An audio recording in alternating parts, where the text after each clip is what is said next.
Venimos a la vida con programación.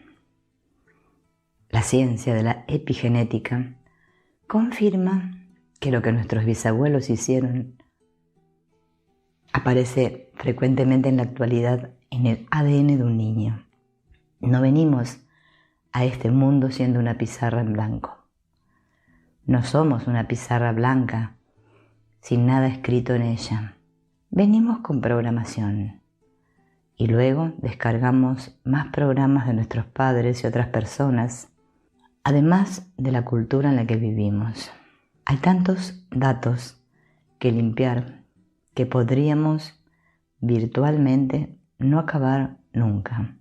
La mayor parte de lo que necesitas limpiar está en el inconsciente. Es tu programación.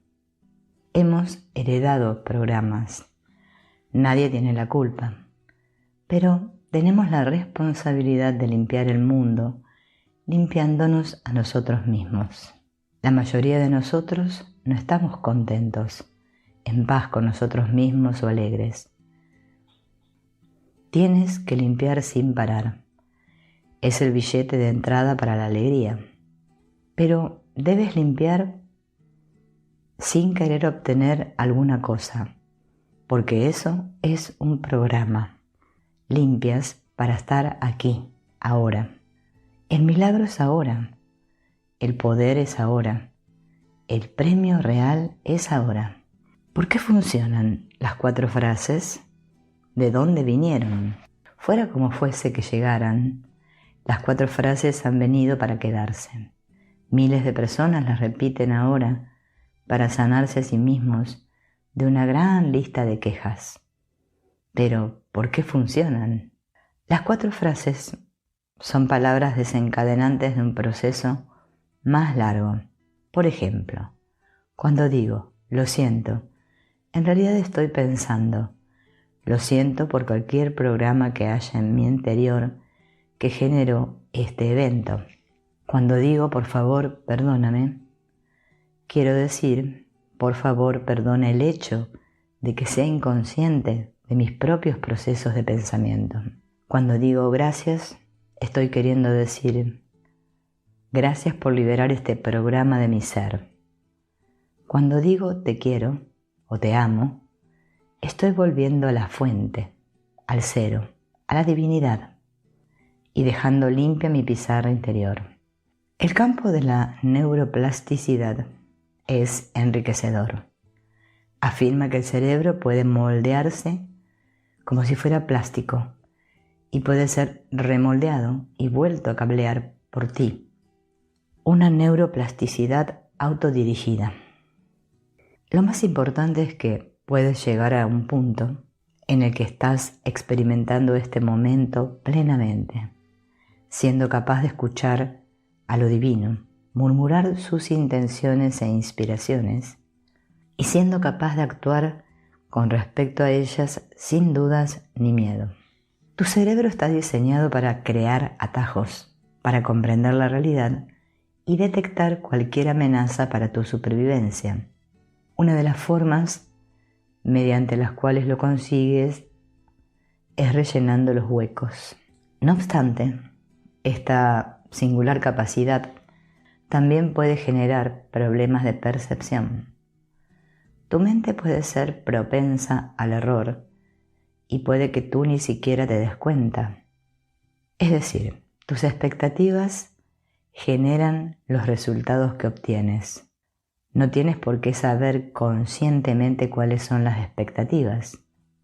Llegarás a conclusiones acerca de tus propias expectativas a partir de la gente que hay a tu alrededor y de tu propio pasado.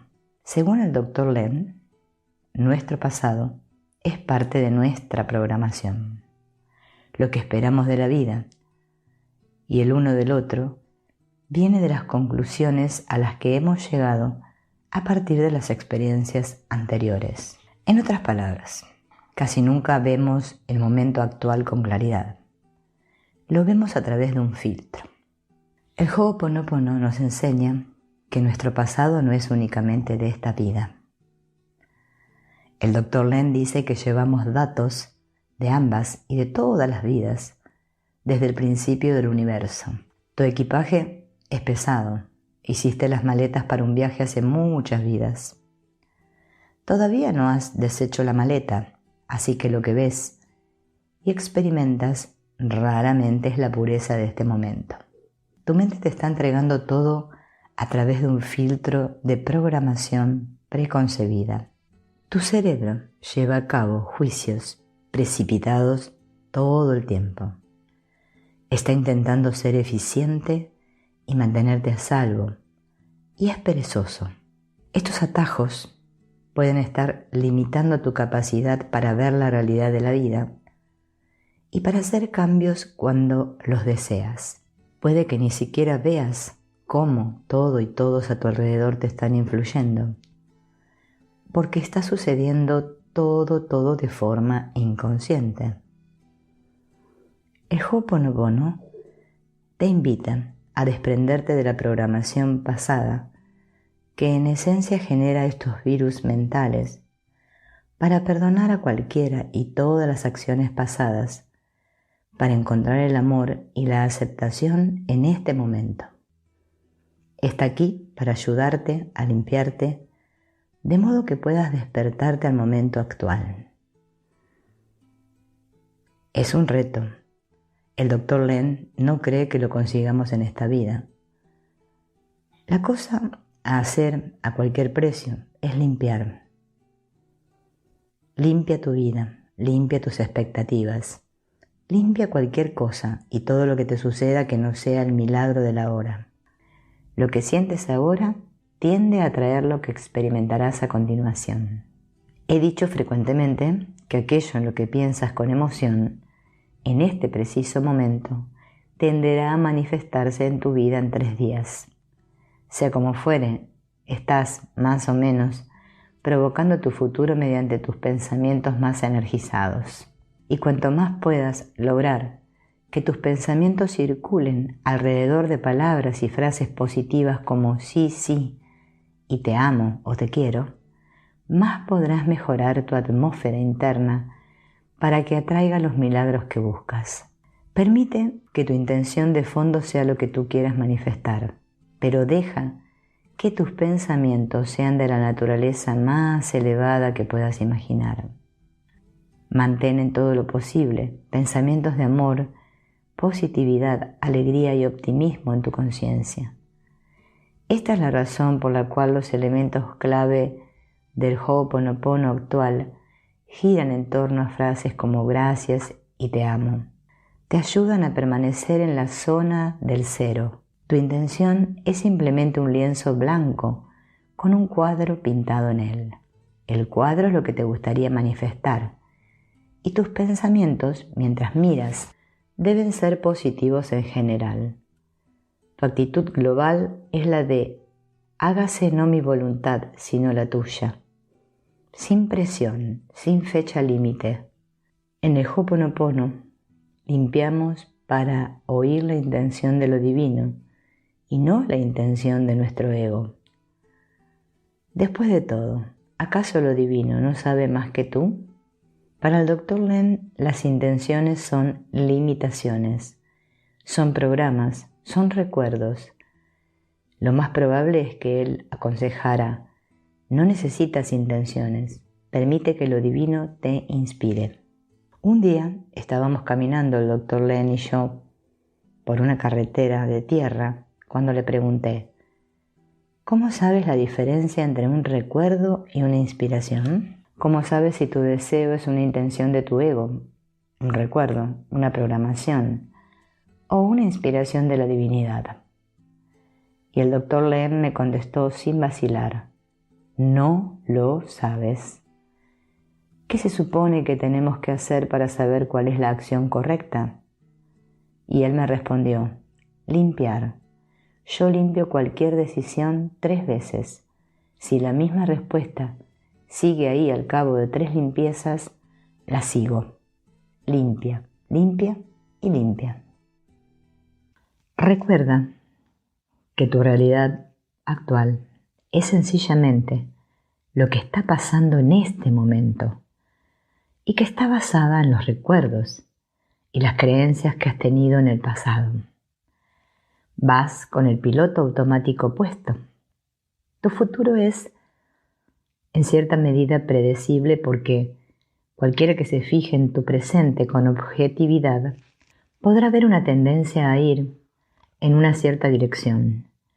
Pero bajo esta programación hay un camino divino de la vida que está esperando que lo descubras. Es fácil leer el futuro de la gente fijándose en su campo de energía, porque la mayoría lleva puestos sus datos, sus creencias y recuerdos están ahí mismo, de modo que cualquiera puede verlos, cualquiera menos ellos, claro. Normalmente no podemos ver nuestros propios datos porque están demasiado cerca de nosotros. No es de extrañar que el Dr. Len pueda sentarse con la gente y describir su futuro, la mayor parte del cual sucede debido a lo que están creyendo justo ahora. Sus recuerdos, y no sus inspiraciones, están dirigiendo la función. Pero ellos son datos y no lo divino. A medida que limpias, cambias tu camino. A medida que practicas Ho'oponopono, limpias los datos de tu subconsciente, Unihipili, y eso te libera para disponer del camino que el divino te tiene reservado. Cuanto más limpies el yo inferior de su programación, más de tu yo superior, Aumakua, podrá guiar tu camino. ¿Preferirías decirle a lo divino qué hacer o aceptar los regalos que lo divino tiene guardados para ti? Después de todo, como dice el Dr. Len, la divinidad no es un conserje. Puedes rezar por tus deseos y peticiones y fingir que el yo consciente, Wane, sabe que es lo mejor.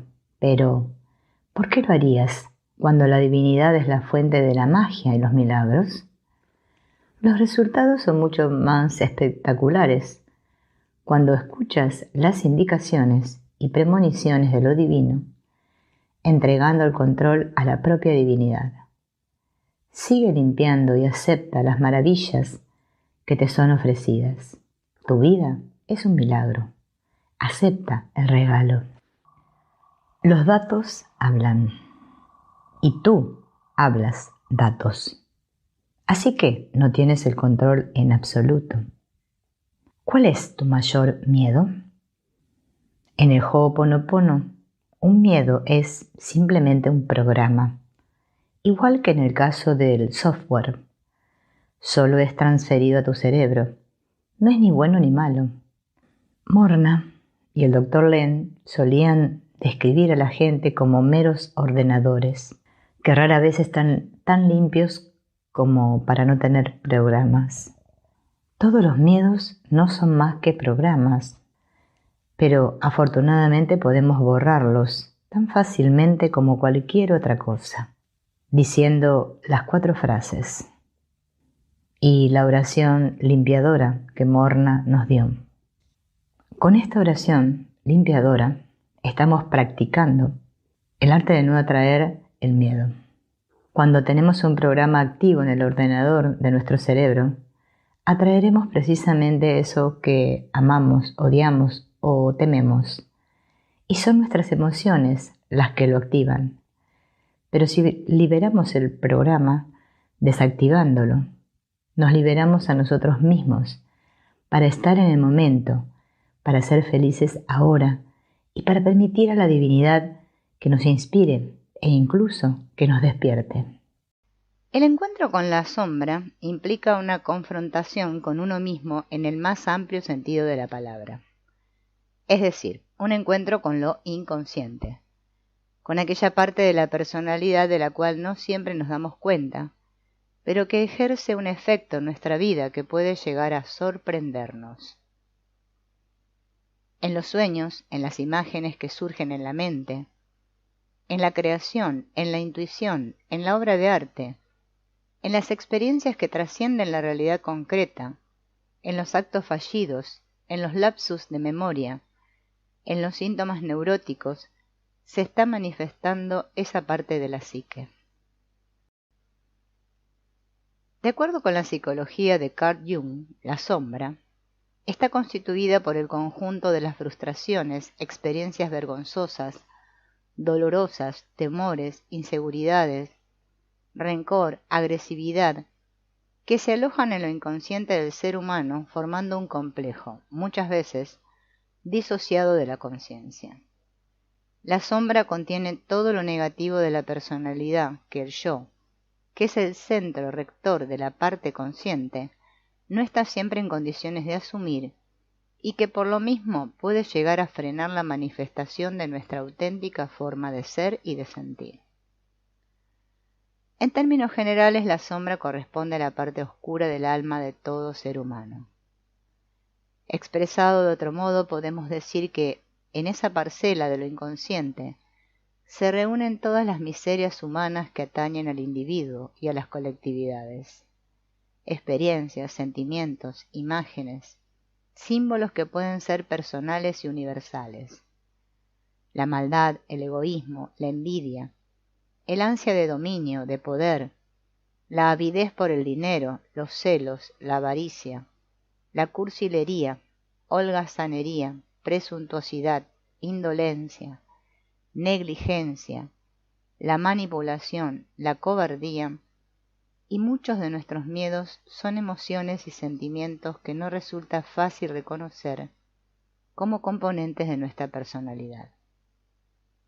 Muchas veces nos damos cuenta de ellos cuando nos inducen a conflictos con los demás, a manifestaciones agresivas inesperadas, a sentimientos de culpa, a muestras de egoísmo y hasta depresión inexplicables y que, sobre todo, no encajan con la imagen que tenemos de nosotros mismos. Tampoco encajan con la imagen social que queremos dar. Normalmente, cuando el individuo no puede asumir esas características en sí mismo, las atribuye a los demás, esto es, las proyecta en los otros. Así podemos ver reflejados nuestros propios defectos o limitaciones en las actitudes negativas que adoptamos hacia los que nos rodean. Cuando los prejuicios y la crítica exacerbada nos impiden relacionarnos con los vecinos, con los colegas, con las otras razas, con los extranjeros, con los otros países, está funcionando la sombra individual como una parte no integrada de la psique. Pero también los grupos, las familias, las organizaciones y los diferentes componentes de la estructura social tienen su propia sombra. Esta gran carga de negatividad conlleva un inmenso potencial de energía psicológica que puede llegar a invadir la conciencia, produciendo unos efectos lamentables para las relaciones humanas. La capacidad destructiva de la sombra es muy poderosa y es responsabilidad individual luchar por su integración en la personalidad total para conseguir transformar esa misma energía en creatividad. Cuando esto ocurre, se produce un crecimiento de la confianza en nuestras capacidades reales y la aceptación de las limitaciones que todo ser humano tiene, activándose así el potencial de desarrollo que hasta entonces no fluía. Entonces la creatividad se manifiesta en todos los niveles de la vida, no solo el arte. Se ha dicho que la idea de la sombra de la teoría de Jung podría ser equivalente al concepto de inconsciente de Freud. Sin embargo, la concepción energética de la psique de Jung implica la posibilidad de transformación de lo destructivo en constructivo, de lo instintivo negativo en energía vital. Para Jung existen dos tipos de inconsciente, el inconsciente personal y el colectivo. El inconsciente personal contiene todas las experiencias no conscientes que atañen a la vida y la historia personal del individuo. El inconsciente colectivo se refiere a un conocimiento universal heredado que constituye un patrimonio de la humanidad presente en la mente individual. También se le denomina mente arcaica y últimamente mente filogenética. Allí se alojan experiencias, tendencias, conocimientos que atañen al pasado de una familia, de los pueblos y de la raza humana. Desde esta perspectiva, el concepto de inconsciente colectivo indica que el ser humano posee un potencial de sabiduría que va mucho más allá de lo que habitualmente usa y aplica. Situándonos en esta concepción de lo inconsciente, podemos comprender que existe una sombra personal que corresponde a los aspectos negativos individuales y una sombra colectiva que corresponde a todo lo negativo y destructivo de la especie humana. Ambas formas de inconsciente se relacionan de modo que la sombra individual pueda conectar con contenidos inconscientes colectivos, potenciando su destructividad. Del mismo modo, lo inconsciente colectivo puede actuar sobre las mentes individuales, constelando fuerzas de gran capacidad devastadora. La tortura, el secuestro, el terrorismo, el maltrato doméstico y tantos otros casos de crueldad pueden servir para ejemplificar cómo funciona esta relación entre lo inconsciente personal y lo inconsciente colectivo en cuanto a la figura de la sombra. El torturador puede adoptar a los hijos de sus víctimas y criarlos con el mismo amor y cuidado que a sus propios hijos. Su sombra personal ha sido activada y constelada por la sombra colectiva de quienes propician la tortura en el grupo, en una situación de guerra, de dictadura o similar. De ese modo, el individuo comete actos de infinita crueldad, sin que esto le produzca el menor conflicto moral, porque se encuentra dominado por la sombra de la colectividad a la que pertenece. Su conciencia individual ha sido anulada, por lo tanto no es capaz de juzgar estos actos. Es decir, el yo no funciona como tal por su identificación con la imagen arquetípica del torturador, constelándose en su psique todo el poder destructivo que este arquetipo implica. En algunos casos, cuando se encuentran fuera de este influjo y recuperan la conciencia individual perdida, puede que lleguen a dirigir esa destructividad hacia sí mismos. En el caso de la violencia doméstica se puede identificar un patrón de inferioridad-superioridad y necesidad de dominio, además de una historia familiar de agresividad y malos tratos que activa el vínculo de la psique personal con la colectiva. El maltratador compensa sus sentimientos de inferioridad y temor al abandono tratando de dominar a su pareja. Cuando ésta no lo admite o se rebela, necesita anularla a través de la humillación o el maltrato físico. Él no sabe que está repitiendo los patrones inconscientes que forman parte de la sombra familiar de ambos miembros de la pareja. La elección de la misma está siempre influenciada por factores inconscientes que cuando constelan lo negativo de la sombra no pueden augurar un futuro saludable. En la película de Isiar Boyain, Te doy mis ojos, se describe muy bien este patrón. Cuando el maltratador se siente humillado e inferior por circunstancias ajenas a la pareja, dirige su agresividad hacia quien, según cree, más ama. El desarrollo de la conciencia individual, de la fuerza e integridad del yo, es lo que protege al individuo de caer en manos del potencial aniquilador que procede de los aspectos negativos en la mente colectiva. Pero además es necesaria la suficiente flexibilidad a los influjos inconscientes para conseguir canalizarlos adecuadamente. De hecho, el encuentro con la sombra es un importante momento en el proceso de individuación que conlleva la liberación de energía invertida en lo inconsciente, lo que significa su transformación en vitalidad y creatividad. Este encuentro requiere una buena dosis de valor y de motivación por el conocimiento de uno mismo, es decir, un alto grado de fortaleza y autoestima para poder enfrentarse con aquellos aspectos que no son agradables y que cuando menos son dolorosos, aspecto que además no encajan con la imagen que socialmente nos gusta dar, cuestión muy importante en el mundo actual que da gran valor a la apariencia. El narcisismo generalizado que caracteriza al hombre moderno dificulta enormemente el encuentro con este lado oscuro y reprimido de la personalidad. Dentro de esta concepción energética de la psique, la sombra disociada de la conciencia puede invalidarla inesperadamente, llevando al sujeto a comportamientos de violencia inusitada, ansiedad descontrolada u otros tipos de actuaciones no habituales. De este modo se puede observar su transformación en el polo opuesto de su forma de ser. La novela de Robert Louis Stevenson, Dr. Jekyll y Mr. Hyde, describe magistralmente esta transformación. Dr. Jekyll es un científico honorable y bondadoso que crea una sustancia mágica que separa todo lo negativo de lo positivo de su personalidad, dando origen a Mr. Hyde, un personaje malvado que disfruta de la vida cediendo a sus más bajos instintos. También en el mito del hombre lobo se muestra esta dualidad. Lo mismo se observa en el retrato de Dorian Gray de Oscar Wilde. Cuando este sustrato de la mente, que denominamos la sombra, es integrado adecuadamente, ejerce un efecto transformador en el más positivo de los sentidos.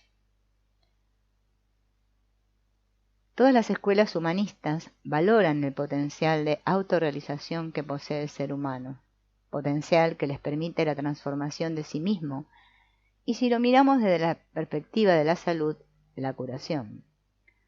El concepto de individuación de Jung se refiere a la capacidad del ser humano para llegar a ser quien realmente es mediante la integración de la totalidad de la psique, conciencia, inconsciente personal e inconsciente colectivo.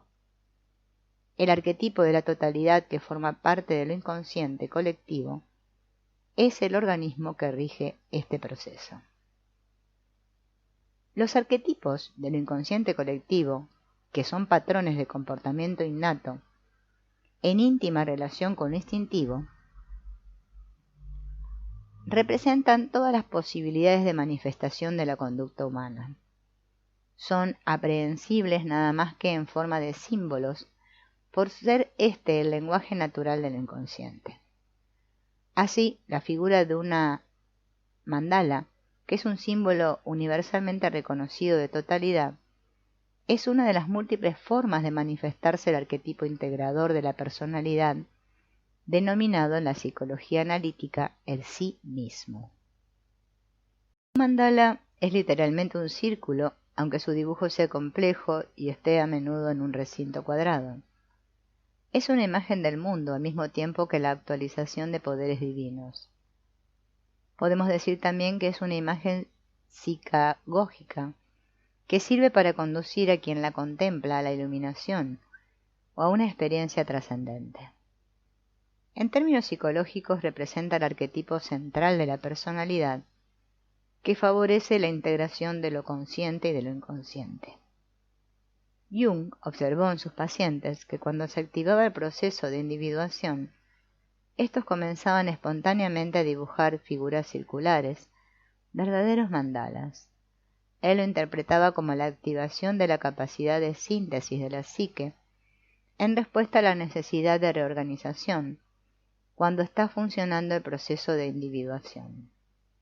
Este era el modo más frecuente de representar la constelación del arquetipo del sí mismo, favoreciendo el proceso.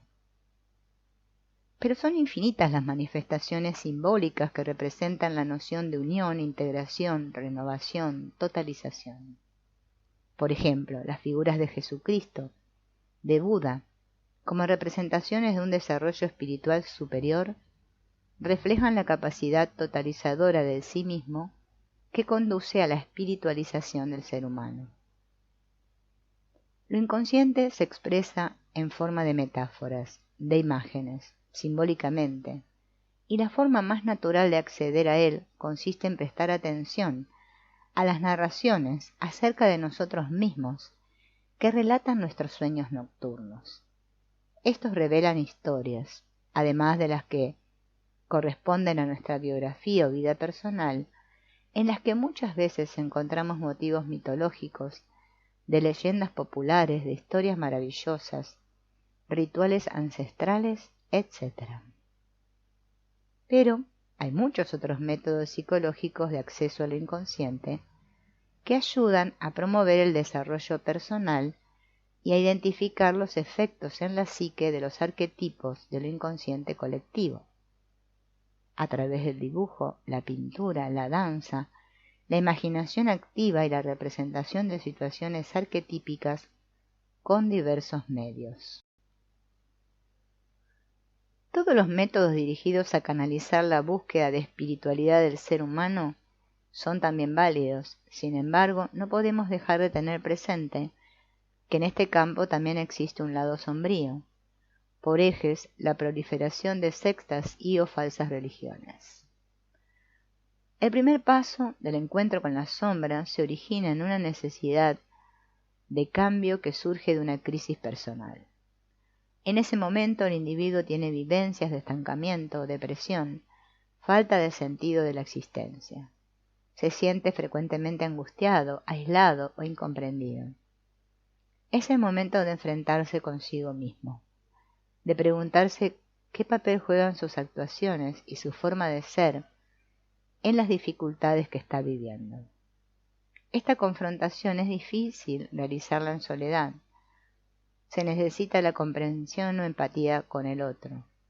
Un amigo, un profesional de la psicología, un grupo, pueden ayudar a crear el espacio psicológico adecuado para comenzar el proceso de transformación. Dentro de este espacio protegido, es posible hacer el camino para conectar con los sentimientos de malestar, de miedo, angustia, culpa, etc. Estas condiciones son necesarias para tomar contacto con vivencias tan poco agradables y establecer una vía de comunicación con el lado oscuro de la psique. En cuanto al simbolismo colectivo de la sombra, la figura de Satán o el demonio pueden ser consideradas símbolos típicos. La mitología en general, y la griega en particular, más significativa en la mente occidental, nos ofrece una variedad de arquetipos humanos relacionados con la familia, el poder, la sombra. Los dioses griegos representan arquetipos tales como el varón dominante, seductor, la lujuria, la esposa celosa e iracunda, la venganza, justicia con los hijos, la traición, etc., que son aspectos de la sombra universal.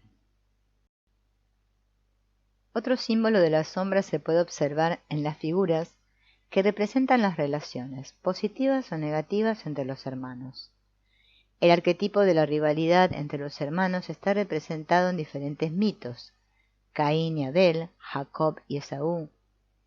En los cuentos de hadas, las peripecias de los hermanos, así como los animales que ayudan al protagonista, pueden representar aspectos positivos de la sombra. Todos conocemos el cuento de Hansel y Gretel, en el que dos hermanos se ayudan para afrontar la adversidad.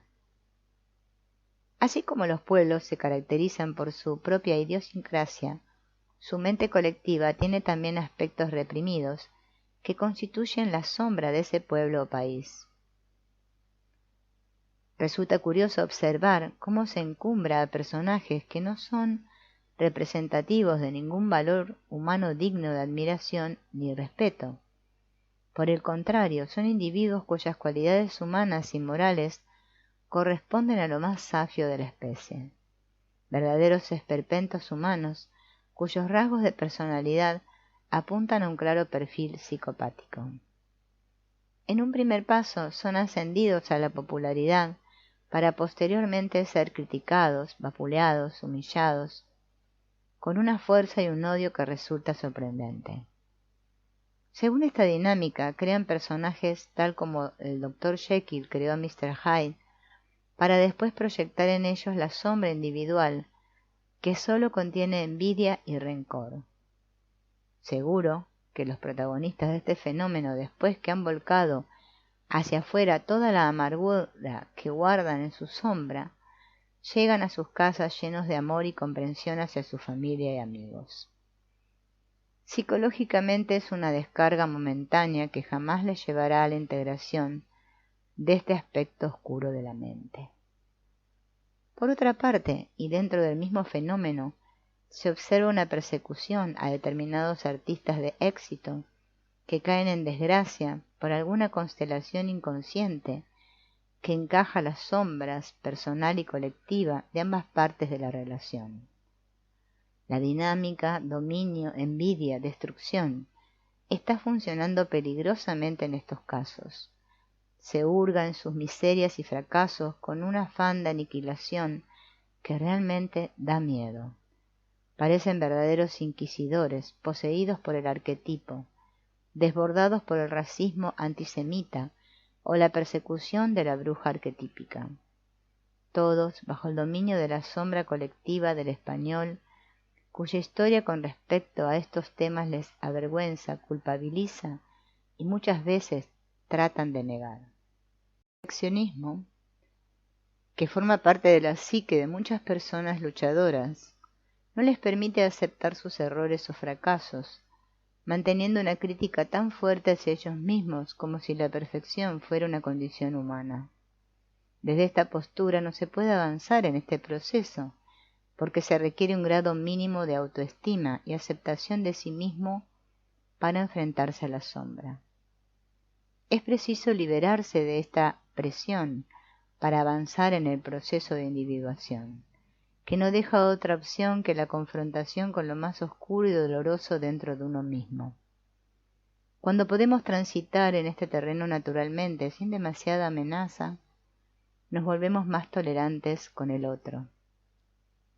No cabe duda que el encuentro con la sombra es un trabajo individual enmarcado en una relación humana significativa. En este sentido, la presencia del otro es indispensable. Finalmente, sus efectos se proyectarán en nuestro entorno más próximo, pero también en el aparentemente más lejano, el colectivo. A partir del individuo consciente de su sombra se puede concebir alguna esperanza hacia el futuro de la humanidad.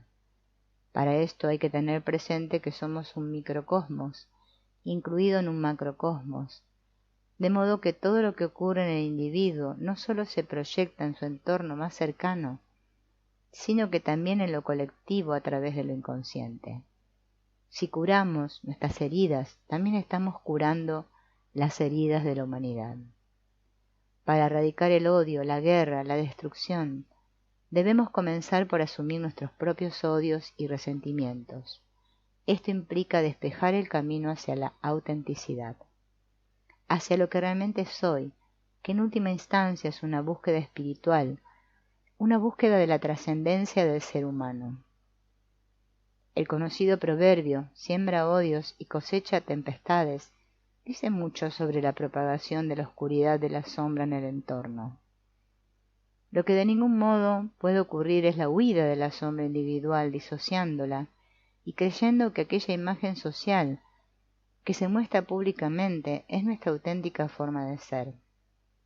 Como todos los seres humanos somos sublimes y patéticos, y eso hay que asumirlo. A partir del sentimiento de humildad que surge cuando nos sentimos una pequeña parte del universo, teniendo presente la relación psique individual y psique colectiva, se puede vislumbrar un sendero que conduzca alguna vez a la paz. Como dice Carl Jung, la sombra solo es peligrosa cuando no le prestamos la debida atención. La oración es ese diálogo espontáneo con Dios que sostengo con toda la verdad de mi ser, con todas mis fuerzas interiores. Es esa apertura, esa expresión total de mí mismo hacia Dios. Yo me comunico con Dios. Pero no le comunico unas cosas, me comunico a mí mismo. No le repito unas fórmulas, dejo las fórmulas para otra ocasión. En este instante de diálogo soy yo el que me comunico con Dios, en mi nivel vital, mi nivel afectivo, mi nivel mental. Yo con mis problemas, con mis dudas, con mis miedos, con mis ansias, con mis hostilidades, con mis recelos y con mis protestas. Yo con todo lo que soy, yo con toda la fuerza viva que tengo dentro, yo me comunico, me proyecto y yo me entrego. Pero al entregarme no le estoy haciendo ningún favor a Dios. Lo único que hago es restituir las cosas a su sitio. Dios me está dando todo, y por eso cuando yo me entrego a Dios, estoy colocando las cosas en orden. Estoy armonizándome con Dios, poniéndome en sintonía con Él. Es preciso que la oración tenga ese carácter de totalidad en absoluto, carente de convencionalismos. Que cuando yo me dirija a Dios, lo haga sin pensar en lo que está bien y en lo que está mal, sin fórmula, sin esconder nada, sin procurar decir frases que queden bonitas o que queden bien. Solo todo yo tal como surgen las cosas, con toda mi capacidad de expresión o de exclamación. Y esto, aunque salgan palabras feas, fíjense en lo que dice, ¿no? No importa. Así que, bueno, no importa que salgan palabras feas, porque aquello es una oración viva. En cambio, una oración con palabras bonitas, ¿cuántas veces es una oración completamente muerta? Hemos de dar a Dios lo que tenemos, hemos de dar a Dios lo que somos, y lo hemos de dar de un modo real, de un modo activo. Es preciso que tome conciencia de mí, es decir, de mis contenidos, y que los vierta al exterior. Es preciso que salga de mí, que vomite todo mi ser interior. Hay que vomitarlo todo, hay que lanzar todo para afuera. Esa es la oración que transforma, no una oración hecha a medias, o una oración que consiste en recitar algo pasivamente. Este es un acto total, supremo. Este es el acto que provoca de Dios una respuesta total. Nos estamos quejando de que en la oración no conseguimos nada o conseguimos muy poco. Y la causa está muy clara. Nos falta una cosa esencial: amar a Dios con toda la mente, con todo el corazón, con todo el alma y con todas las fuerzas. Esto ha de ser literal, amar del modo que podamos, pero del todo y con todo nuestro ser. Esto sí que podemos hacerlo todos, cada uno según su alcance. No me tengo que poner un barómetro ahí que mida cuánto amor estoy sintiendo. No. Lo que pueda, lo que sea capaz. Quizá yo no tengo un grado de amor muy alto, pero por lo menos puedo poner todo lo que soy a su disposición. Puedo comunicar todo lo que tengo. Todo proceso de transformación exige que yo funcione con mis energías reales, no que lo haga solo un sector de la mente y lo demás se quede pasivo, inmóvil, muerto. Para que la oración sea un acto vivo, es preciso que todo lo que vivo en mí se actualice y se comunique. Solo entonces estoy aprendiendo lo que es amor. Porque cada vez que yo me vacío de mí mismo, Dios me llena de sí, de todo Dios hacia mí. O sea, en vez de ir yo ahora hacia Dios, o sea, ahora todo Dios hacia mí. Esta oración total ha de ir complementada por la otra actitud de receptividad, de silencio. La oración ha de ser un diálogo, de ningún modo un monólogo sostenido por la mente consigo misma, especulando y pensando. Del mismo modo que en la oración me proyecto todo yo, todas mis fuerzas vivas, todos mis sentimientos, todos mis miedos y mis ambiciones, también he de quedar todo yo receptivo. Aparece entonces en la oración ese carácter de diálogo, de intercambio, de interrelación, es decir, de relación en las dos direcciones. Yo hacia Dios, Dios hacia mí. Y esto de un modo vivo, experimental, no como simple teoría. Esta experiencia interior de Dios en nosotros es la que da vida, la vida esencial del cristianismo y de la religión en general. Los primeros cristianos, los que encendieron y aguantaron la antorcha, la fuerza del cristianismo, vivían esta experiencia interior. No se habían aburguesado tanto creyendo que la religión consistía solo en unas prácticas exteriores, con una acomodación interior que había que seguir. La oración era para ellos una vida total. La religión era una oración de toda su persona. Cuando ocurre así, se producen los efectos de transformación interior. Se descubre que dentro resuena una voz, aparece una intuición, una fuerza que ya no es la que uno tenía antes. Y esto yo creo que todos lo hemos experimentado en algunos momentos de nuestra vida. Es como algo que sentimos que nos empuja. Y estamos totalmente plenos y felices y no sabemos ni por qué. ¿No? Hasta nos dan ganas es cierto, en la forma de abrazar a todos, sentimos, es como que nos olvidamos de todos nuestros cuentos, nuestras cosas, y nos sentimos totalmente inundados por ese amor. Es algo que viene con una claridad, con una trascendencia, con una solemnidad que la distingue de toda otra experiencia, como se distingue la luz del sol cuando llega la aurora, de cualquier luz artificial, ¿no? Es algo como que nos parece, ¿no?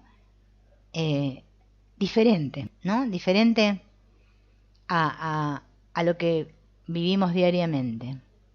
Podemos aprender a recuperar, a redescubrir este diálogo. Al fin y al cabo, este es el verdadero sentido de nuestra vida.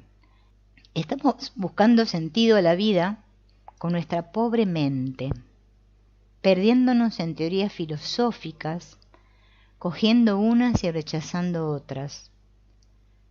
Toda la historia de la filosofía es una demostración de esta peregrinación constante del hombre en busca de ideas que le den certidumbre. Pero la certidumbre nunca vendrá de las ideas del intelecto. O sea, yo a Dios no lo puedo sentir pensando, ¿no? con el intelecto. Nos llegará de lo único que es cierto, de la realidad misma.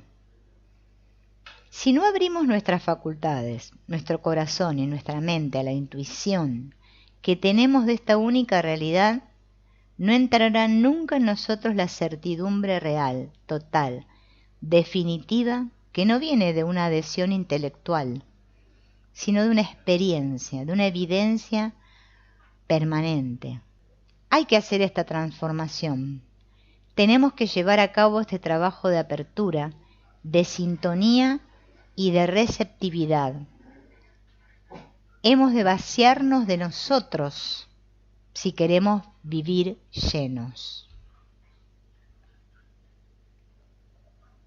A medida que cultive la oración de esta manera, iré descubriendo que ese proceso de relación con Dios es algo que se puede mantener durante todo el día, sino con la intensidad de los momentos, de la media hora o de la hora dedicada exclusivamente a mi entrevista con Dios. Si por lo menos de un modo muy vivo, muy claro, que se mantiene incluso a pesar de las cosas en las que estoy ocupado, atendiendo asuntos importantes que acaparan mi atención. Hay un nivel más profundo de nuestra mente, como hay un nivel más profundo de nuestra afectividad, que permite que ese proceso de conocimiento y de relación activa con Dios se sostenga, se mantenga paralelamente a mi actividad ordinaria. Por eso él habla tanto de esto de hacer de nuestra vida una oración, ¿no? Entonces la oración se convierte en un proceso constante. Se puede estar hablando, discutiendo, estudiando, comiendo, diciendo chistes, pasándolo bien y al mismo tiempo seguir ese proceso interior. Poco a poco voy descubriendo en mí ese circuito maravilloso que existe, Yo me proyecto a Dios y entonces Dios se proyecta hacia mí. Y existe este circuito constante, este proceso permanente. Yo hacia Él y Él hacia mí. Yo hacia Él con todo mi ser, con toda mi mente, con todas mis fuerzas. Él hacia mí dándome más fuerza, más claridad. Claridad que se traduce en intuiciones concretas a la hora de vivir y de actuar. A la hora de hacer las cosas, lo que tengo que hacer, lo que conviene que haga desde todos los puntos de vista. A medida que yo aprenda a ser fiel y a estar atento, Él me da fuerza y capacidad. Fuerza para aguantar calamidades ante las que otros se desmoronarían. Y a mí me dejan ahora sereno, tranquilo, porque no me apoyo en el exterior, sino que estoy recibiendo una fuerza real que no tiene límites y que no falla nunca, que es Dios a través de mí hacia el mundo. A medida que voy cultivando esto y al mismo tiempo cumpliendo con mi vida activa, descubro poco a poco que este proceso de Dios en mí tiene una constante, que se alarga y se amplía el circuito dinámico de energías del amor, y entonces es cuando me doy cuenta de la acción de Dios en mí y a través de mí y de toda mi conducta hacia el mundo. Toda mi actividad se convierte en un modo de expresión de la energía, de la voluntad, del amor de Dios.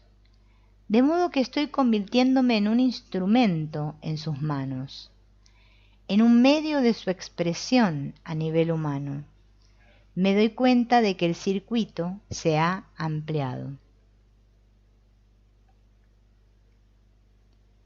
Y el otro aspecto es Dios a través del mundo hacia mí. Después hago otro descubrimiento en una fase más avanzada.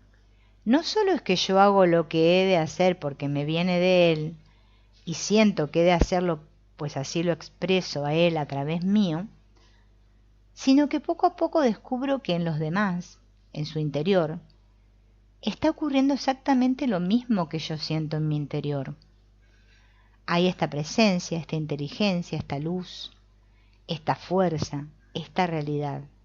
Aunque Él tal vez no se entere, aunque esté soñando despierto, entonces empiezo a descubrir que aparte del ciclo de Dios en mí y a través de mí hacia el mundo, existe también otro circuito, Dios a través de los demás hacia mí y Dios a través del mundo y a través del prójimo hacia mí.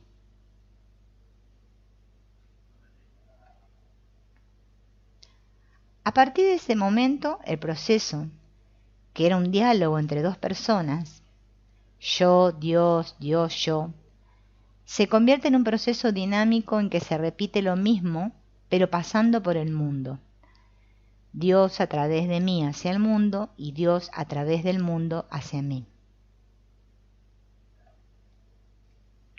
Es un circuito en el que ahora entra el mundo, en que todo lo exterior, todas las personas, todas las circunstancias las vemos engarzadas experimentalmente, no ya solo en virtud de la fe. La fe también puede intervenir, pero es que cuando hay experiencia, ya no es mera fe, es evidencia, ¿no? Es como un darnos cuenta. Se descubre en el otro la misma fuerza, la misma realidad que en mí, que Dios está expresando constantemente detrás de todo, que en realidad yo no estoy hablando a través de ella. Es un misterio de una grandeza y de una solemnidad extraordinarias, pero que no obstante se puede controlar y experimentar. Y el último aspecto es que Dios se disfraza de todo, ¿no? Aprendo a ver a Dios en los demás, a comprobar que Dios se disfraza de padre, de hijo, de amigo, de enemigo, se disfraza de bueno, se disfraza de malo, y en mí se disfraza de mí. Aprendo a vivir esto paralelamente a todas las incidencias de mi vida concreta. Porque todo sigue igual, pero a pesar de seguir todo igual, parece todo completamente distinto. Porque todas las cosas están iluminadas desde el centro. Lo que era opaco se convierte en transparente. Lo que parecía vacío de repente está lleno. Y está lleno de realidad, de vida, de la misma vida que me hace vivir a mí. Son procesos que ahora parecen poesía, filigranas, cosas figuradas, pero el desarrollo y el trabajo interior conducen a esta experiencia. Y esta experiencia lleva, evidentemente, a la perfección del amor. Sobre el amor de Dios, como un amor centralizador y purificador de nuestra vida afectiva y de todo el psiquismo. El amor a Dios es el más importante de todos y el más fundamental, no porque nos lo hayan enseñado así en nuestra infancia, nos lo han dicho así porque en realidad lo es. Pero no insistimos aquí por esta razón. El amor a Dios es el más importante por una razón muy clara. Cuando yo amo o deseo aumentar mi amor a Dios, a la fuente, al origen de todo cuanto existe, lo que estoy haciendo es dirigir mi afectividad hacia un objetivo que es supremo, que está en la cúspide. Por lo tanto, estoy polarizando mis sentimientos hacia lo que es el centro, hacia lo que es el origen, hacia lo que es la causa de todo. Esto quiere decir que estoy dando a mi amor una base sólida, auténtica, y que en la medida en que desarrolle el amor a Dios, se van estructurando en mí de un modo armónico todas las demás modalidades del amor. El amor a Dios se convierte entonces en el elemento centralizador y organizador, y además en el elemento transformador de mi vida afectiva, y a través de ella, de toda mi vida psíquica también. La importancia del amor a Dios consiste, pues, en que no está dirigido a un objeto, a una persona, a una realidad contingente, sino a lo que es el centro, el eje, el principio de cuanto existe. Y precisamente por eso, porque se refiere al centro, centraliza todas las fuerzas afectivas, las polariza, las ordena, las integra y las unifica. Esta es la gran ventaja psicológica del amor a Dios. Si la persona no tiene unas ideas básicas muy claras, será imposible que su mente funcione de un modo integral. En la vida afectiva ocurre igual. Si no tenemos un blanco donde se dirija toda nuestra vida afectiva fundamental, nuestra afectividad tenderá a dispersarse en multitud de direcciones. Es lo que nos pasa ordinariamente. Por un lado desarrollamos un afecto hacia la familia, A, B o C. Por otro lado tenemos una formación religiosa y también un afecto a Dios. Relacionamos el amor a Dios con el de la familia solo teóricamente, por analogía, pero lo vivimos aisladamente, sin una unidad real entre sí.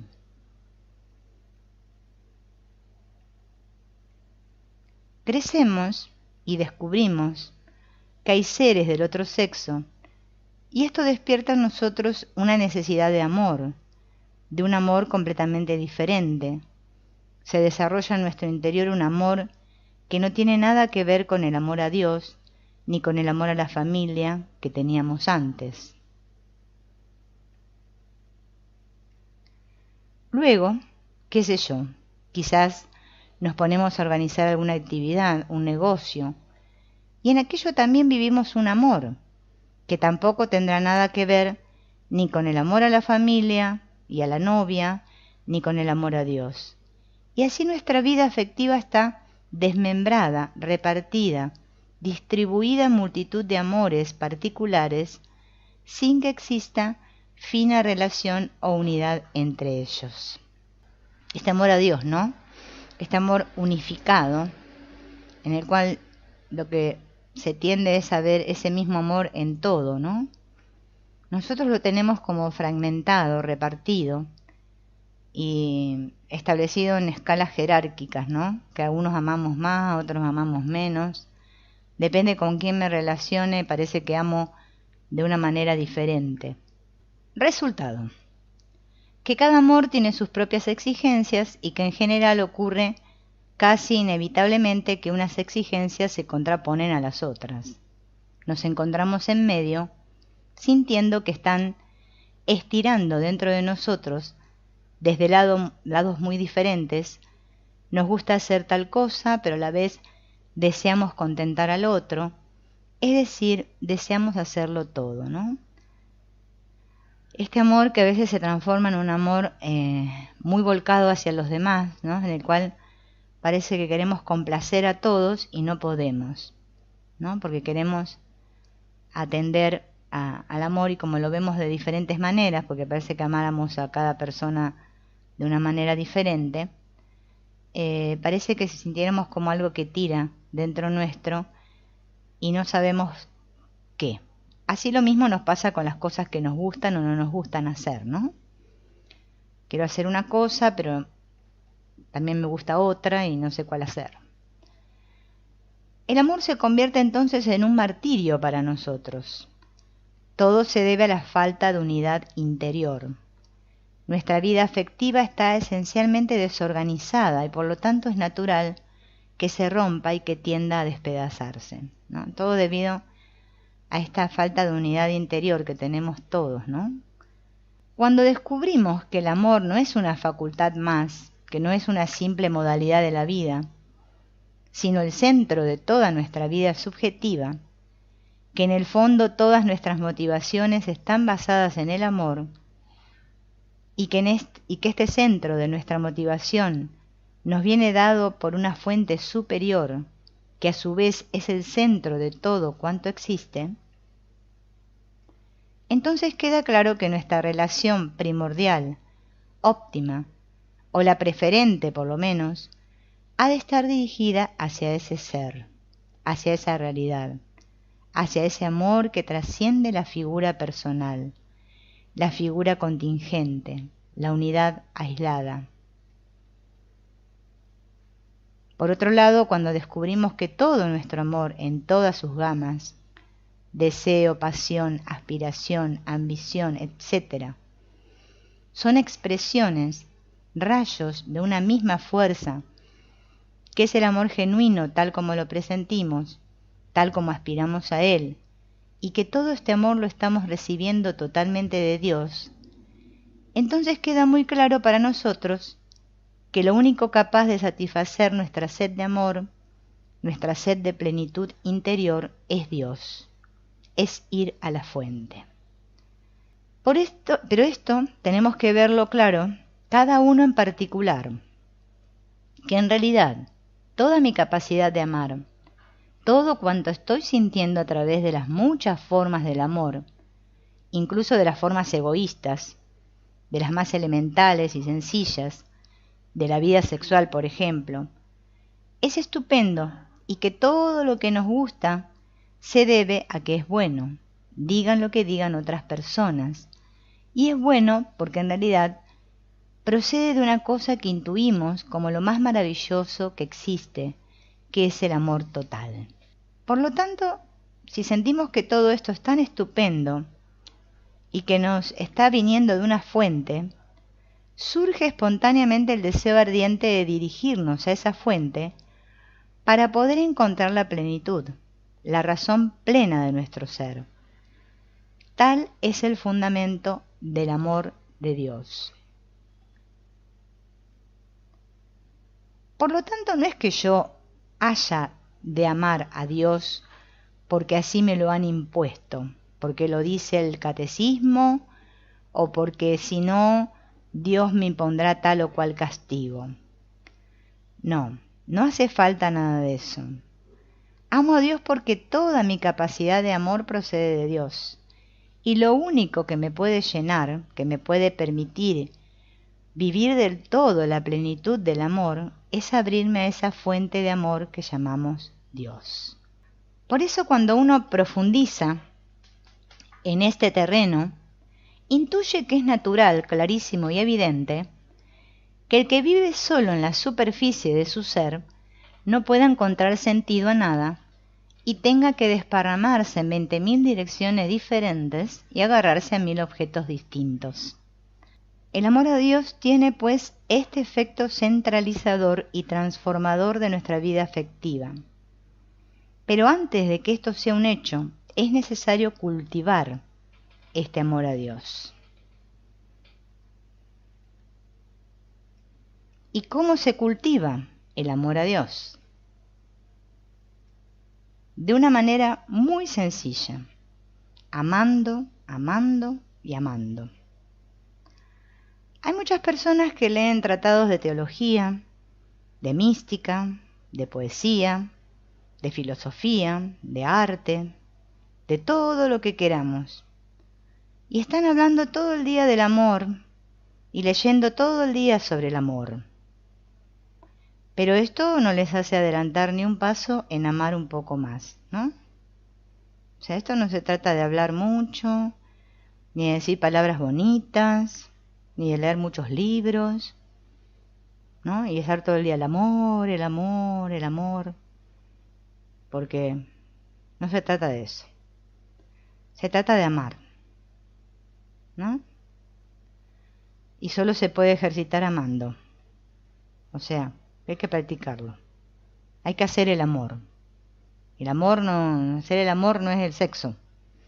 Hacer el amor es hacer el amor en mí, ¿no? En mi mente, en lo que soy. Solo se adelanta en el amor ejercitando de hecho la facultad de amar. Nadie nos ha de enseñar cómo se ama, como nadie nos ha de enseñar cómo se respira en un sentido elemental, porque ya somos amor, ¿no? No necesito que me lo enseñen. Amar es para nosotros tan natural que todo lo que hacemos es amar. Cuando vamos a cualquier sitio, cuando preferimos cualquier cosa, estamos amando. O sea que nosotros siempre estamos amando. O sea, lo que nos mueve es el amor, ¿sí? Lo que pasa es que nosotros le podemos poner otros nombres, pero es que solo es eso, no hay otra cosa. El amor no solo lo dirigimos hacia las personas, sino hacia todo lo que nos gusta, sea del orden que sea. Por eso podemos decir que en realidad estamos amando siempre. Hay dos modos de cultivar el amor a Dios. Uno, aprendiendo a dirigir mi amor hacia Dios. Y otro, aprender a abrirme más a Dios, que es amor. Y dice, yo puedo desarrollar el amor simplemente repitiendo en mi interior actos de amar. En un momento dado puedo sentir que amo y puedo repetir otra vez este acto interior de amar, de proyectar afecto. Si lo voy repitiendo, el acto tendrá cada vez más fuerza y el amor será cada vez más intenso, más profundo. Y por eso a medida que lo vaya haciendo iré tomando más conciencia de la fuerza del amor que hay en mí. También puedo aprender a amar a Dios aplicando mi mente a abrirme a lo que es intuición de amor. No especulando con mi mente sobre el amor, no teorizando, sino mirando intuitivamente con la mente lo que es el amor. El amor como elemento de cohesión de todo cuanto existe. Amor que tiene una fuente, un origen, que es Dios. Si aprendo, no a especular, sino a intuir, a mirar de un modo simple esa realidad que trasciende nuestro intelecto discursivo, iré afianzando en mí esta idea grande y clara del amor, y cuanto mayor se va haciendo esta idea, se va efectuando en la mente un cambio, un ensanchamiento, para que a través de ella pase un amor más amplio. Repetir actos de amor y mirar ese amor que siento es una de las formas más rápidas para adelantar, para progresar, para hacer madurar nuestra capacidad de amor. Repetir actos de amor y aprender a ser consciente de lo que siento yo cuando amo. Mirarlo, con esa clase de mirada que estoy aconsejando, dice él, desde hace tanto tiempo. Aprender a mirar, no a especular, no a razonar. Ser consciente y mirar. Dos cosas. Por un lado, ejercitar el acto activo de amar y por otro lado, mirar el amor que siento. Yo creo que cuando él se refiere a mirar, no se está refiriendo solo a la mirada por los ojos, sino a este mirar de la mente, de todo lo que yo soy, dándome cuenta de que siento ese amor, de que soy yo el que amo, Esto me va permitiendo tomar conciencia cada vez más profunda y más clara y más intensa del amor como fuerza viva, como realidad interior. Hay otra técnica que resulta más fácil para la mayoría y que en el fondo se complementa perfectamente con la meditación, que consiste en la expresión directa, afectiva, espontánea hacia Dios, es decir, la oración. Si yo me dirijo a las cosas que quiero y a las personas a quienes amo, si me gusta hablar con los demás y expresar en este contexto mi mundo interior, ¿por qué no he de hacer exactamente lo mismo con Dios? La oración surge entonces de un modo espontáneo, natural, aunque solo si no tengo demasiados prejuicios en ese sentido, es decir, cuando poseo la noción de que hay un ser que es el amor total, el amor puro, y que yo estoy deseando tener más amor, y que ese amor que estoy deseando tener me ha de venir de él. De aquí surge una relación personal, afectiva directa. La vida quizás se descubre el día que estemos cansados de pensar, porque vieron que llega un punto que uno se cansa, aburridos de pensar, pero con una inquietud viviente dentro. Y entonces quizá de repente descubriremos que hay un aire distinto que respirar y que el aire está lleno de vida, y descubro que el chico que veo por la calle y la mujer que va a su trabajo por dentro están llenos de vida, y por primera vez empiezo a sentir una sensación nueva, a encontrar algo vivo en las personas, porque empiezo a sentir las personas, no a contentarme con su representación mental, no a contentarme con la idea que me hago de ellas. Es tanta mi costumbre de pensar que todo lo miro a través de mis gafas de las ideas y no puedo mirar cara a cara la vida. No sé mirarme cara a cara a mí mismo. No puedo sentirme vivir. Estoy refugiado siempre detrás de ideas. Ideas de interpretación, ideas de protección, de ataque o de evasión, pero siempre ideas. Es preciso que descubra este gesto interior que me permita saltar del mundo de las representaciones al mundo del ser, que me sienta palpitar, que vaya detrás de las ideas, que no tenga miedo de estar por un instante sin pensar, que no pasa nada, que sepa estar atento a la vida, más allá del pensamiento, aparte del pensamiento, a pesar del pensamiento, atento a la vida y a la mente, detrás de mi vida y de mi mente, de esto que yo llamo vida y de esto que yo llamo mente pequeña, a la vida con mayúscula y a la mente con mayúscula. Ahí es donde tiene que estar mi atención. La vida no es el pensamiento, aunque la vida se expresa a través del pensamiento. Pero nuestras formas mentales han llegado a oscurecer nuestra visión directa de la vida, y aunque las ideas en sí siguen siendo maravillosas, nuestra actitud hacia ella se convierte en el obstáculo mayor para percibir la realización. Por lo tanto, hemos de encontrar un medio a través de la mente que nos permita llegar a penetrar por todas las capas de ideas que están descentradas hasta descubrir lo que hay detrás o coger todo el sistema de ideas que tenemos y por tanto también en todo el sistema de valores y llegar a contraponerlo a su contrario para anularlo, para contrarrestarlo, para neutralizarlo o directamente aprender a aplicar el silencio mental para poder descubrir qué hay detrás de estas estructuras. Son 3 tipos de trabajo con la mente que nos pueden conducir a esa realización. El primero es el de profundizar, movernos dentro del laberinto mental para llegar a su origen, a su fuente.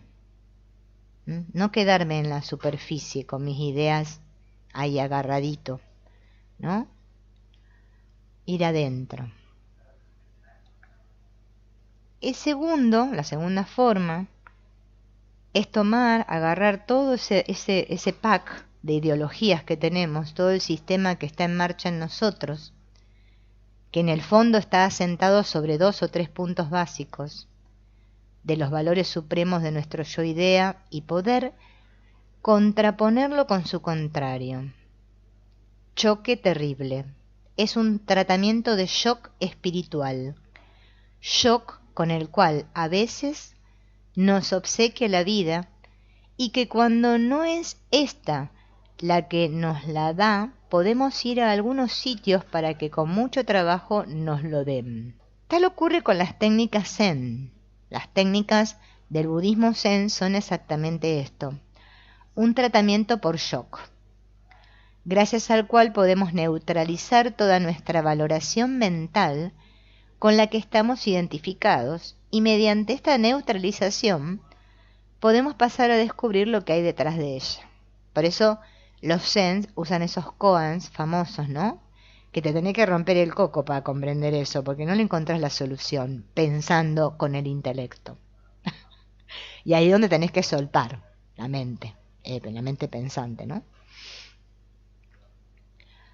Y tercero, y por último, las técnicas que buscan de un modo u otro conseguir el silencio, conseguir el aquietamiento, en lugar de buscar la solución a través de más ocupaciones y a través de más actividad mental. Se trata de conseguir una progresiva tranquilidad de la mente, un progresivo aquietamiento porque gracias a ello podamos ver lo que hay más dentro, lo que hay más detrás, hasta que cuando nuestra mente llegue a estar completamente equilibrada, completamente serena y tranquila, entonces la mente refleje lo que hay detrás. De momento, sepamos esto, nuestra mente se convierte en una cárcel porque confundimos nuestra realidad esencial con las paredes. Y así necesitamos seguir rodeándonos de paredes para seguir conservando nuestra aparente realidad. Solo el día que decidamos echar abajo las paredes, aflojar nuestras ideas sobre nosotros mismos, podremos descubrir qué hay aparte de las paredes. No se trata de que yo deba convencerme de que la realidad es A, B o C. Se trata simplemente de ir trabajando para descubrirlo por sí mismo, ya que esta es la única forma auténtica de descubrir. Y lo demás no es descubrimiento ni sirve a efectos de la realización interior. Fíjense en que todo nos lleva a esto, ¿no? Al autodescubrimiento. Por esto es de suma importancia que consideremos con calma y serenidad en qué consiste el acto de descubrir, el acto de mirar, de investigarnos a nosotros mismos. Esto es la atención intencional. La clave del trabajo de la mente como medio de realización interior reside única y exclusivamente en una facultad, que es el eje, el centro, el alma de toda la actividad mental y de la conciencia, que es la atención, que es justamente lo que no hacemos.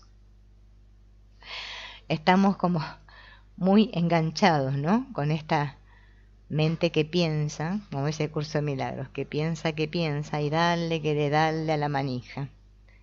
Y no paramos.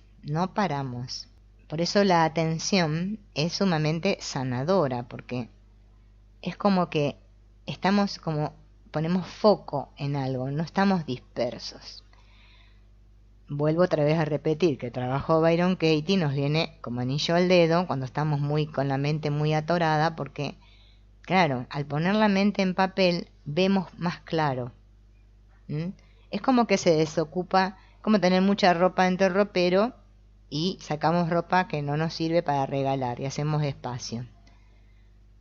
Eso sería la atención, está basada en hacer espacio, porque ya no le presto atención a lo que no tiene sentido. La atención es el alfa y omega de la técnica mental.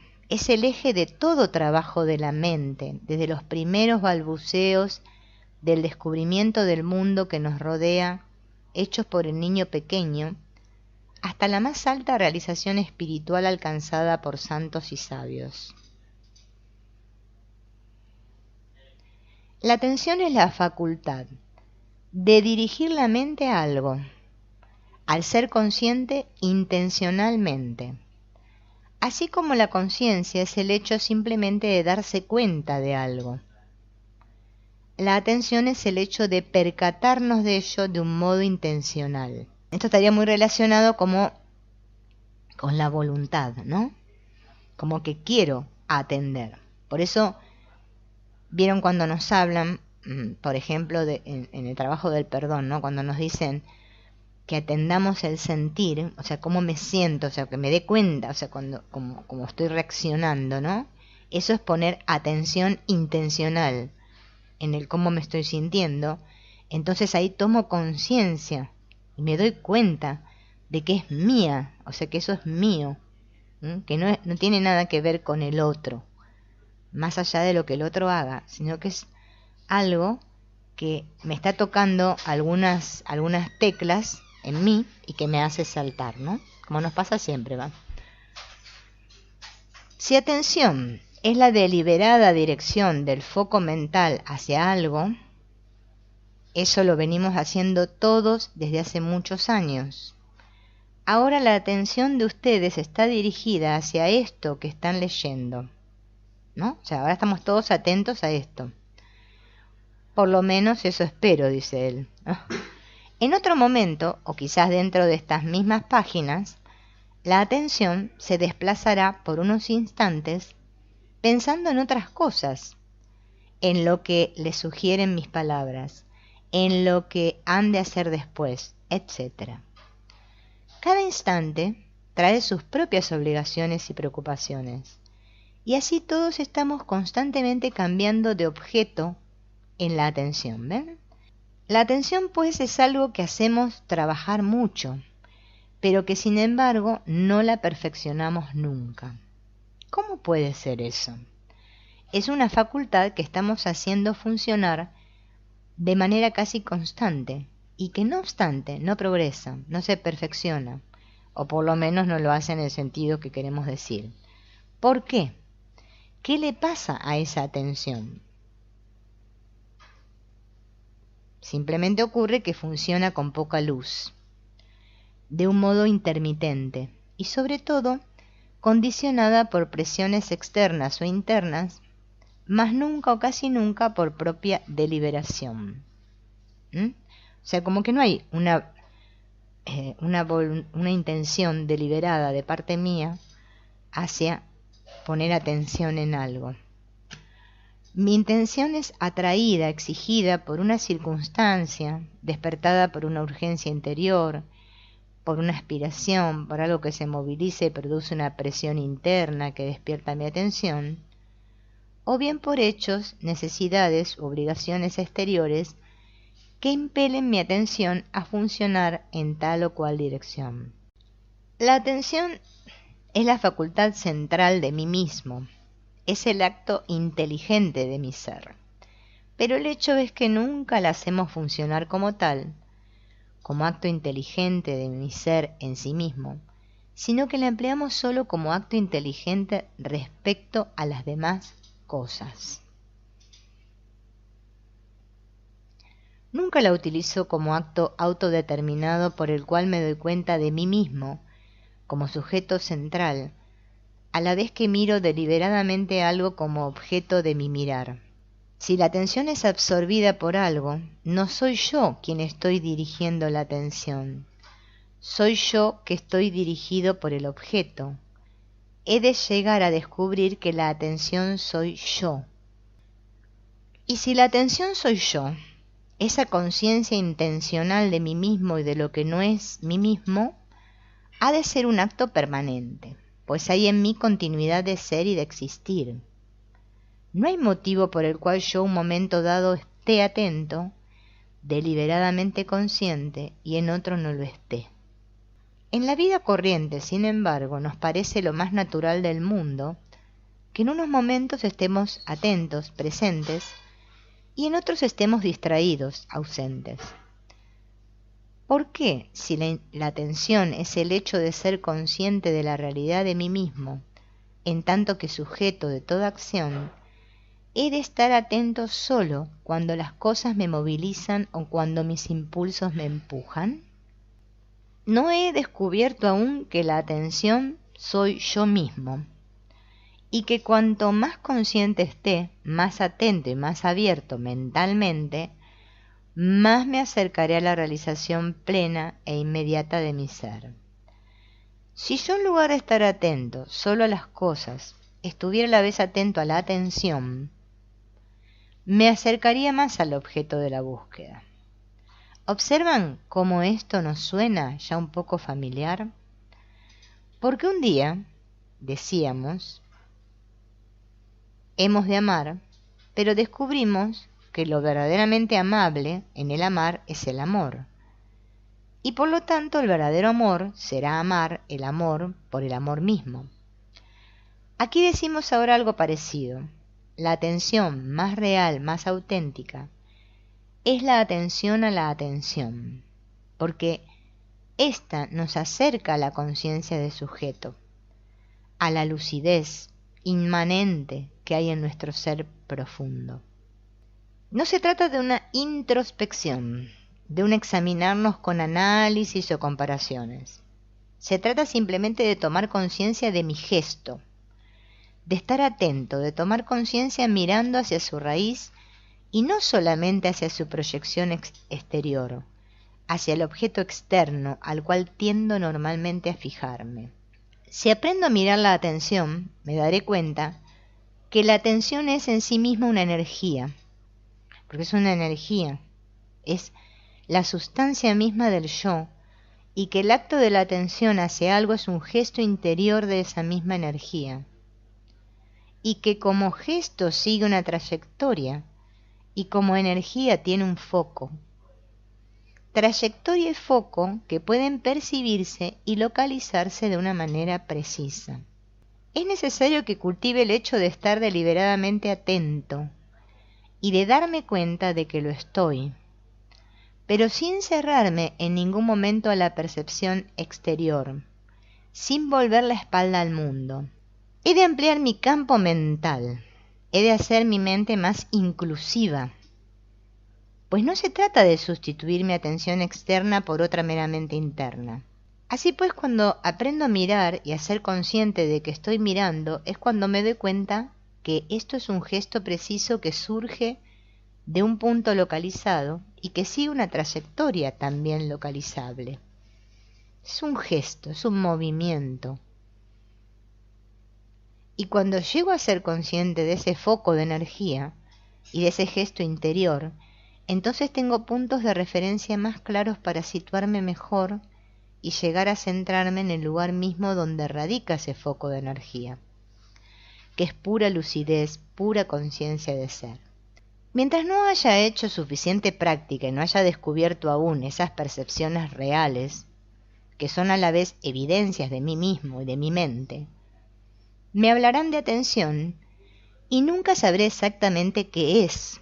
Siempre será para mí una cosa vaga y seguiré creyendo que ya estoy atento, pues para mí estar muy atento es quizás abrir más los ojos, ¿no? En realidad nosotros lo relacionamos con esto. Ay, voy a estar atento, como cuando yo en la escuela le decía a los chicos, chicos, a ver, atención, miren el pizarrón. Entonces los chicos abrían los ojos así, parecía que los ojos se le agrandaban a todos, ¿no? De repente. Y prestaban todos atención, parecía que estaban prestando atención, ¿no? Y miraban, me miraban, parece que me miraban. Y miraban el pizarrón. ¿Bien? No, para mí significa eso, ¿no? Y que estoy atento y que nada se me escape.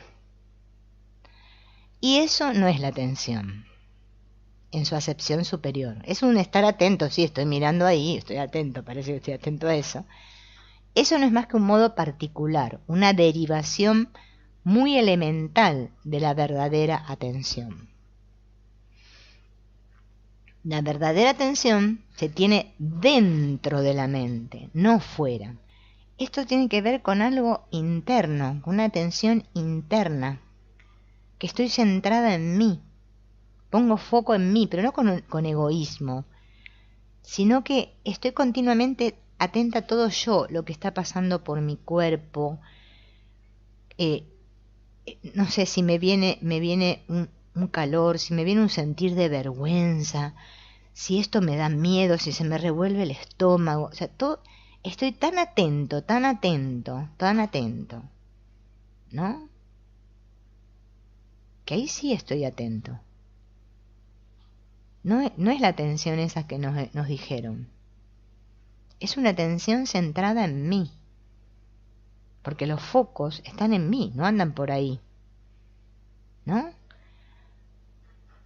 Si queremos mirar la atención, hemos de mirar dentro de la mente. Pero para mirar dentro de la mente no hace falta que nos pongamos de espalda a lo exterior y que cerremos los ojos. Son ustedes quienes la están mirando, escuchando, de modo que la conciencia de ustedes mismos y la conciencia de lo que perciben no son dos cosas separadas, sino que forman una unidad. Yo creo que yo soy uno y que la cosa que estoy percibiendo es otra cosa.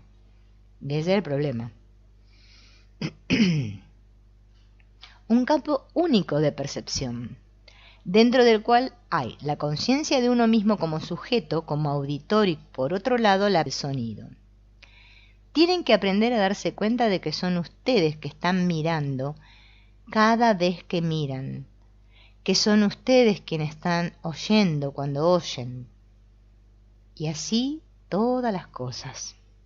Entonces, si esto lo hacemos una y otra vez, llegarán a percibir que ese mirar implica un gesto interior de la mente, que estar intencionalmente atento es hacer un determinado gesto interior, que es lo que nos cuesta bastante. La práctica de esto es excelente, porque ya desde los primeros pasos nos impide quedar identificados, confundidos con la cosa que miramos, mientras conservan conciencia de sí mismos sin que les separa de las cosas. Esto es suficiente para impedir que uno se confunda con lo otro e impide que uno quede hipnotizado. Por eso, fíjense en que es un ejercicio. No me identifico con el otro, entonces empiezo, sí, a ver, ya vino me va a hablar, y ya viene la mente pensante. No, suelto justamente a ese personaje, esa identificación mental, y me abro. Es una apertura a la escucha. Eso es un ejercicio de atención. No me siento separado del otro. Me doy cuenta que eso me lo estoy diciendo yo en cierto punto de conciencia. Porque en realidad las mentes están unidas, ¿no? Entonces ya no me hipnotizo tanto con el exterior. Lo que ocurre al comienzo de esta práctica es que cuando uno quiere estar atento a uno mismo, entonces lo otro, exterior, muchas veces se pierde de vista o se desdibuja. ¿no? Porque parece que como quiero centrar mi atención en mí, parece que me estoy separando más del otro. Eso es muy normal que nos pase al principio. Hay que esforzarse para que el trabajo de atención no sea un volverse de espaldas al exterior, sino un gesto de abrirse como quien abre los brazos para abarcar más. Entonces se logra esa unidad perceptiva yo y no yo.